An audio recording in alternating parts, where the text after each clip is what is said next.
Have you heard what happened to Hulk Hogan? Today, the wrestling world stands still. The crowd is silent, the arena dark, not because a match is about to begin, but because a chapter, a legend, a life has ended. Terry Eugene Bollea, known to generations as Hulk Hogan, has died. He was 71 years old, and even now, fans are struggling to believe it. How do you say goodbye to a man who felt immortal? How do you let go of someone who wasn't just a wrestler, but the wrestler?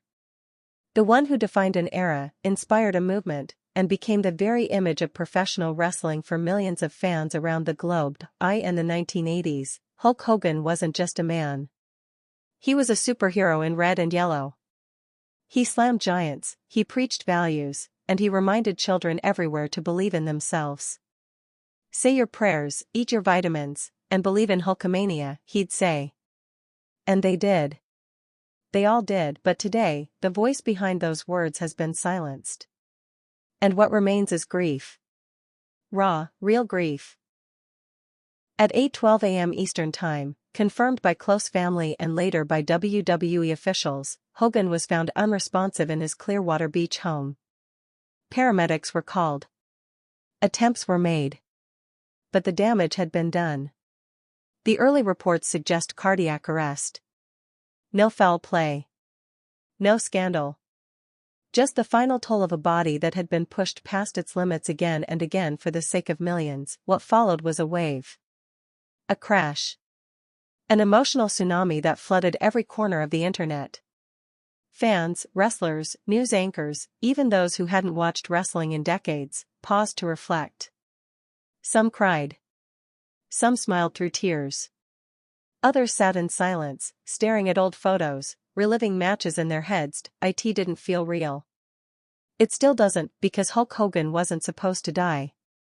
Not him. Not the man who stood toe-to-toe with Andre the Giant. Not the man who carried the WWF on his massive shoulders and brought wrestling into the mainstream. Not the man who survived the highs and lows, the cheers and the boos, the surgeries, the scandals, the comebacks. Not the man who always got back up. But that's the thing about life. Even legends aren't immune to time, and yet, something feels different here. Because while Terry Bollea's heart may have stopped, Hulk Hogan, the character, the myth, the feeling, refuses to fade. You can feel him in every WOO that echoes from a child's mouth. You can hear him in every arena chant. You can see him in the eyes of every young wrestler who grew up watching his matches, dreaming of becoming just like him. Still, the loss stings. It cuts deep, especially for those who were closest to him. In the hours following the announcement, tributes began pouring in.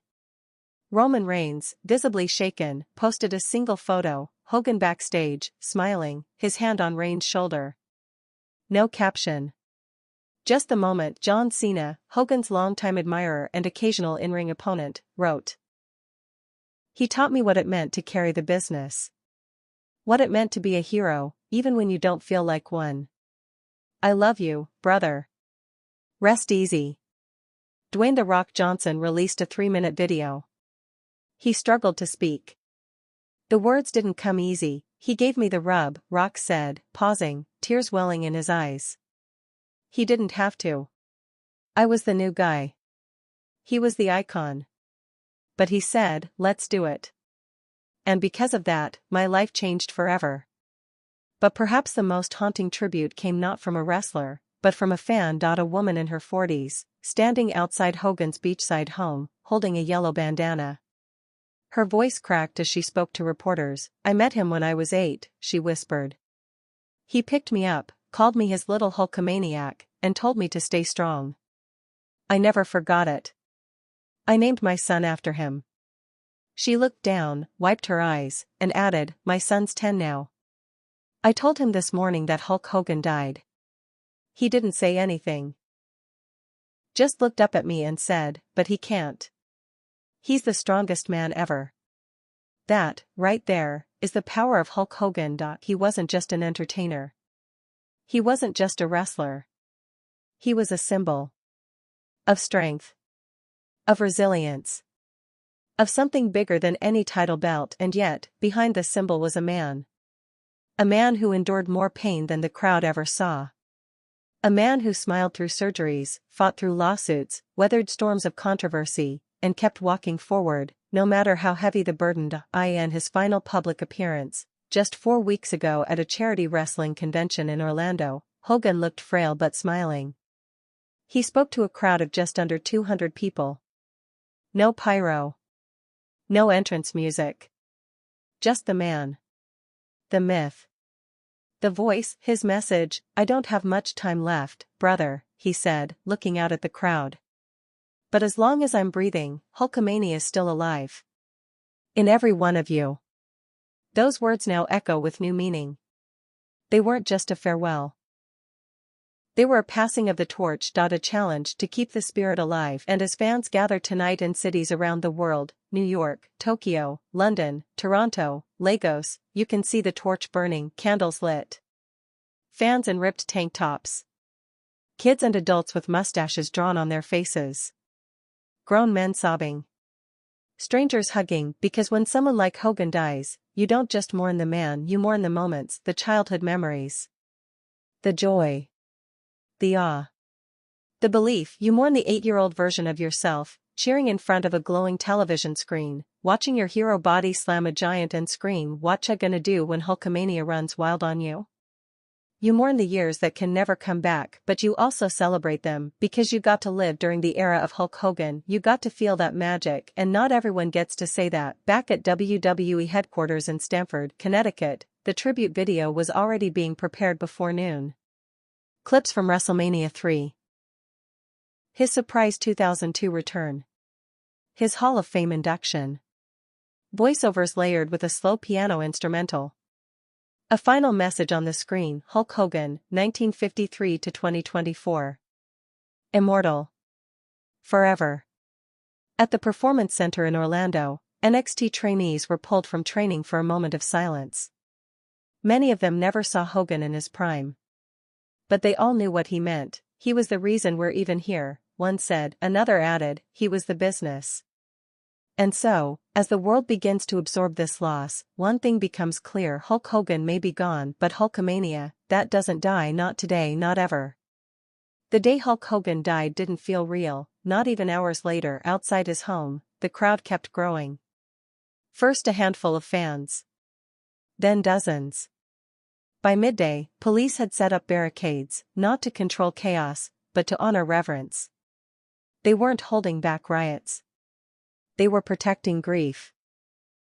One fan, barefoot and sunburned, stood in the Florida heat clutching an original WWF Hasbro Hogan action figure from 1990. His voice cracked as he spoke to a local reporter. "He was my hero. My dad left when I was 6. Hogan was who I looked up to after that. Every week, I'd watch him and believe that no matter how bad things got, the good guy could still win." This wasn't just one man's experience. This was thousands. Millions. Because Hogan wasn't just a character on a screen. For many, he was hope. Hope that in a world full of bullies and darkness, someone strong, loud, and righteous could stand up and fight back and not only win, but inspire others to do the same. As the hours passed, tributes came from all corners of culture, not just wrestling. Arnold Schwarzenegger called Hogan a cultural giant and a real friend. Sylvester Stallone posted a photo from the set of Rocky III, captioned, "Thunder Lips may have lost the fight, but Hulk won our hearts." Even former presidents weighed in. A brief statement from President Biden called Hogan a symbol of American perseverance during the 1980s, while former President Trump, who inducted Hogan into the WWE Hall of Fame in 2005, wrote, "There will never be another like him. Hulk Hogan made wrestling great. Period." Meanwhile, WWE announced a special tribute episode of Monday Night Raw. The show would be entirely dedicated to Hogan's legacy, featuring rare archival footage, testimonials from legends, and a 10-bell salute to be broadcast across the world. But the most touching moments weren't broadcast, they happened quietly. In living rooms. In bedrooms. In garages where fathers passed down wrestling to their sons. A father in Omaha turned off the news and brought his son to the attic. He pulled out an old plastic bin filled with VHS tapes. WrestleMania 3. WrestleMania v Saturday night's main event. He held one up and said, This is who made me fall in love with wrestling. The Sun, eyes wide, asked, Can we watch? And they did. Together. That's what Hogan gave the world. Not just entertainment, but connection. Generational moments. Rituals between father and son, brother and brother, friend and friend. But while the world looked back, Hogan's final days were spent looking inward. Sources close to the family revealed that Terry Bollea had been experiencing discomfort for weeks. Though he smiled during public appearances, behind the scenes he was often fatigued. He'd complained of chest pain but insisted it was nothing serious, just a little old man soreness, as he called it. He never wanted pity. Even when the doctors warned him, again and again, that he needed to slow down, Hogan would brush it off. Brother, he'd laugh, I've been slammed through tables. A little heartburn won't stop me. But it wasn't just heartburn. 3 days before his passing, Hogan attended a private wrestling memorabilia signing in Orlando. Several fans noted how thin he looked. His signature grip, once firm and intimidating, felt soft. Still, he smiled. Still, he posed. Still, he yelled "Whatcha gonna do?" for anyone who asked. According to his longtime friend and former tag team partner, Brian Knobbs of the Nasty Boys, Hogan had been unusually quiet in recent weeks. He called me and just said, "Hey man, just wanted to hear your voice." That's not like Hulk. Usually, he's the one doing all the talking. This time, he just listened. That same week, Hogan had dinner with his daughter, Brooke. In a private family statement released later that evening, Brooke shared, "He told me he was proud of me. Told me he wished we had more time together in the last few years. Told me he was sorry. I didn't know what he meant at the time. Now I do." The morning of his death, Hogan reportedly woke early and sat outside on his back porch, watching the ocean. It was something he'd done often in retirement. His favorite ritual. Just the waves, the breeze, and his memories. A neighbor walking their dog saw him sitting there around 7:30 a.m., nodding along to music through a small speaker. The song, Real American. His entrance theme. The anthem that defined a generation. It would be the last song he ever heard. By 8 a.m., Hogan had gone back inside. By 8:12, his life had slipped away, but what followed was not an ending. It was a celebration. Across the country, wrestling schools held special training sessions in his honor. Every student that day wore red and yellow. They practiced leg drops. They studied promos. They learned the art of captivating a crowd, not just with moves, but with presence. Hogan's presence. At WWE headquarters, staff and talent were invited into the Hogan Room, a private hall that had once stored his robes, boots, and memorabilia. For that day only, it was turned into a remembrance space. Candles lit. Photos placed. A monitor on loop showing his greatest moments. Triple H, visibly emotional, addressed staff directly. "He was our first superhero. He made this company what it is. We honor him not just by remembering, but by building the future with the same passion he gave us." Elsewhere, The Undertaker, rarely one to speak publicly, posted a photo of himself backstage in 1991 with Hogan, captioned, "He gave me more than a match. He gave me trust. I'll never forget it." In Japan, New Japan Pro Wrestling held a moment of silence before their evening show. The crowd stood. No music. No chants. Just reverence. Hogan had wrestled there early in his career, long before WrestleMania. And they remembered because real legends don't belong to one nation. They belong to everyone. Back in Clearwater, as the sun dipped behind the horizon, Hogan's fans remained. Some sat in silence. Others shared stories.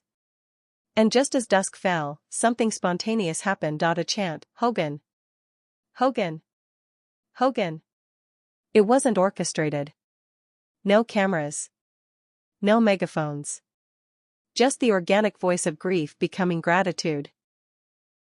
And in that moment, the beach didn't feel like Florida. It felt like Madison Square Garden. It felt like the Pontiac Silverdome. It felt like 1987. Hulk Hogan was there. Not in body, but in memory. In legacy. In the hearts of every person chanting his name, because death may silence the man, but it cannot silence the movement. The next morning, WWE programming opened with black screens. No pyrotechnics. No theme songs. Just silence. For 10 long seconds, and then, the bell rang once, twice, 3 times until it reached 10. A 10-bell salute. A funeral ritual in wrestling, a sacred tradition. Reserved only for the truly great, the arena, usually wild with chants and cheers, remained still. Even the commentators, Michael Cole, Corey Graves, had nothing to say. For once, words felt inadequate. In the front row sat fans wearing red and yellow, wiping their eyes with shirts emblazoned with Hulkamania lives. Children held up posters with Sharpie drawings of Hogan flexing, his mustache cartoonishly oversized. One child's sign simply read, "Thank you, Hulk." Backstage, WWE superstars from every brand, Raw, SmackDown, NXT, gathered for a private tribute. R-Truth told a story about meeting Hogan as a teenager, recalling how Hogan once told him to never stop dancing. Becky Lynch shared how she used to sneak into the living room to watch Hogan's matches as a little girl in Ireland. Even stoic veterans like Randy Orton stood in quiet reflection, arms folded, eyes damp, but perhaps the most powerful presence that night was from someone who wasn't even there: Vince McMahon, the man who built an empire alongside Hogan. The man who saw in Terry Bollea not just a wrestler, but the future of sports entertainment. Sources say Vince had been informed of Hogan's death just moments after it happened. He hasn't made a public appearance since, but backstage that night, a handwritten note was passed around. On McMahon's stationery, it read, "Without Hulk Hogan, there would be no WWE as you know it. He was more than the face of our company. He was our company. And he will live forever in it. Forever immortal. Forever our champion." That line spread like wildfire. Forever our champion. It trended on Twitter. It became a hashtag. It made headlines. Fans posted photos, artwork, and old match clips, tagging them with hashtag Forever Our Champion. It was more than a tribute. It was a declaration, because for all the championships Hogan held, WWF, WCW, Tag Team Gold, this one title was never written into a storyline. It was real. Earned not in the ring, but in the hearts of people across the world, even those who once turned on him, fans who booed him during his Hollywood Hogan heel run, critics who questioned his choices, others who walked away after the scandals, found themselves mourning, because deep down, no matter how far Hogan had fallen, he was still the reason they came to wrestling in the first place. And grief has a way of reminding us of what truly mattered. That night, at Hogan's Clearwater estate, family and a handful of close friends gathered in what was described as a quiet, candlelit circle. No cameras. No photographers. Just stories. His daughter Brooke spoke first. She said her dad had been worn out, but never lost his fire. That he always talked about his fans, how they kept him alive even when his body was breaking. Nick, his son, recalled Hogan's humor. How, even on the hardest days, he could crack a joke that made everyone laugh. Eric Bischoff, the former WCW president and longtime friend, shared this. He once told me, "Brother, when I die, just make sure they keep playing that song." He meant his entrance music. And I told him, "You'll be hearing it in heaven, Hulk." They lit candles. They shared memories. They cried. Not because the legend was gone, but because the man, the father, the friend, had finally let go. That same evening, across the country, small wrestling promotions paid tribute in their own way. In a high school gym in Arkansas, 2 indie wrestlers paused mid-match. One dropped to one knee, pointed to the sky, and shouted, "This one's for you, Hulk." The crowd erupted in cheers, followed by a unified chant of "Thank you, Hogan." Thousands of miles away in Mexico, lucha libre performers wore yellow bands around their arms. In Japan, veteran wrestlers shared stories of Hogan's early matches at the Tokyo Dome, how he had godlike status even then. Hogan's legacy wasn't just national. It was global. Universal. But amidst the grief, there was also a sense of peace, because if ever a man had lived fully, it was Terry Bollea. He had loved. He had fallen. He had risen. He had broken his body for the roar of the crowd, lost his way, and somehow found it again, and when it was time, he left with dignity, not in a tabloid scandal. Not forgotten. Not hidden away. He left with the world watching. And the world remembering. As night fell, WWE aired a final video package.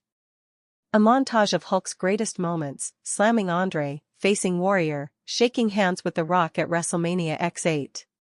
His words echoed over the footage, "You know something, brother? The fans made me who I am. And when I'm gone, I just hope they remember one thing. And that's why his death hurt the way it did. It wasn't just the end of a person, it was the end of an era."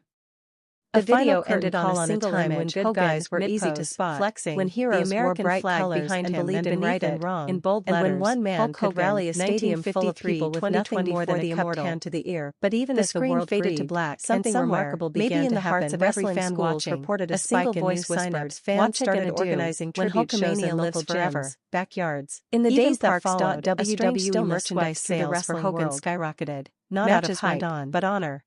Lights still flashed. People wanted something to hold on to. Promos still cut through arenas. But there was a feeling in the air, a piece of the legend, and like an empty seat at the dinner table no one could bring themselves when the lights would dim before a main event. Because even though Hulk Hogan had long since stopped wrestling full-time, his presence still loomed over everything.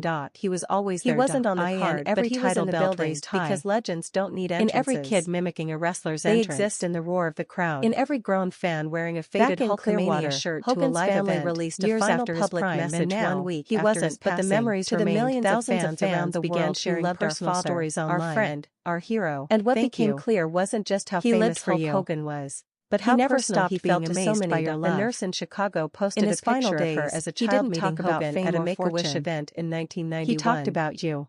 I had leukemia. About the kids still wearing red and yellow. He told me to keep fighting. About the dads sharing old matches with their sons. I've been in remission for 25 years. The cheers. He made me believe I could beat anything. He said, a teacher in Australia uploaded an old video of her classroom from the 80s. He gave 20 kids all screaming Hogan's catchphrases. The funeral itself was a private affair for Hero held in a small chapel just outside Tampa. A retired Marine in California shared a story of meeting Hogan in an airport in 2003. Just family. He bought my lunch without saying a word. And a few select members of the wrestling world, but as the hearse pulled away that morning, and something happened that wasn't planned. Fans who had gathered silently on the road nearby began clapping. Even fans who had never met him felt the loss deeply, not chanting, because Hogan, more than any wrestler before or after, made fans feel seen. A standing ovation for a life lived on the biggest stage of all. In that moment, part of something there were no barriers between man and myth. No scandals. No debates. Just love. A few hours later, WWE aired its final on-screen message. He brought us to our feet. He taught us to believe. And though he may be gone, Hulkamania will never die.